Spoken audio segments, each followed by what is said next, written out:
Yep. And when you sit inside one, it's like sitting on a seat on top of a power pole. You can see everything. The windows slope out. You can open the windows and do all manner of things. Initially started off as the L19, and the name Bird Dog came up. It was one in the competition at Cessna. Initially they carried 4 ground rockets, but the later models, the G models that were reinforced for operations in Southeast Asia and Vietnam, they can carry up to 8.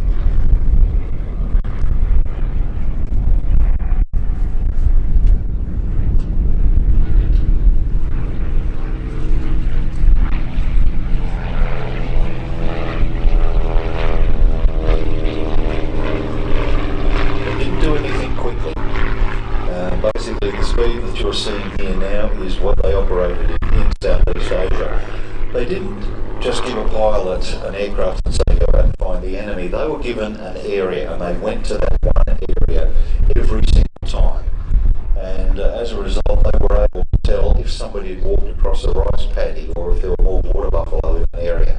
And why is that important? Because that could be the signs of enemy movements, provisioning for enemy movements. One of the highest time aircraft is actually operated in Kuwait City as the aircraft is aircraft, and actually had 2 aircraft suppliers came down from Thailand to Australia. Had something like 9,000 combat hours because basically as soon as they took off, they were in their combat area. Survived the mid-air with a jet fighter and lots of holes in the wings. So it's only capable of taking a bit of abuse then.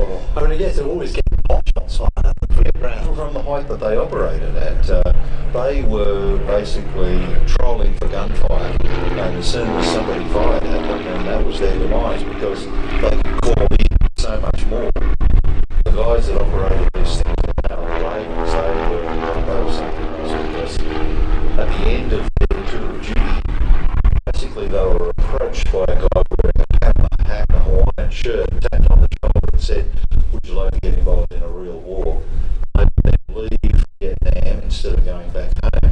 They'd head into Thailand, they would buy a Bird Dog or a T-28 or something like that for $1, fly up into the Anti-Zone and then get off into the operation.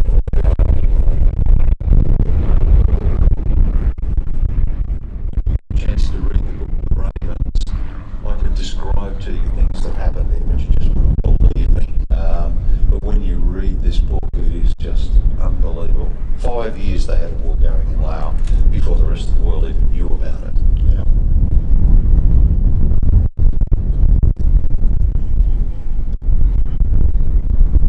It's the only offensive armament that they really had were ground rockets, the Willie Peets. They can carry up to 8 of those on the G version, which is what you see here. Specifically strapped to survive themselves need to take retribution for being fired at, and you see photos of them with M16 bolted to the bulkhead, bandoliers, hand grenades that they fly out and then throw them out the window. Sounds like kind of war. Oh. It was something else. You see that movie Air America? Somebody watched it. I don't know, 100 times. Well, you know the Senator, where's that secret airfield, you know? Yeah. Well, it did exist. There was a place called Long Tien, and at times it had more movements than Chicago O'Hare, and nobody knew it was there. Amazing. But, these guys, they had a little bit of Kevlar armour that they put on either sides of the seat, just a tiny bit, and then mostly under the seat for obvious reasons. But that was it. These guys, and their biggest weapon, I suppose you could say, was a China-grown pencil. And the guys that flew them were all high-speed jet pilots. It seems they would write down the call signs, the number of aircraft, time on target, endurance. And they come back from a mission, and the inside of all the windows was just all covered with all of this straw. certainly plenty of windows to write in.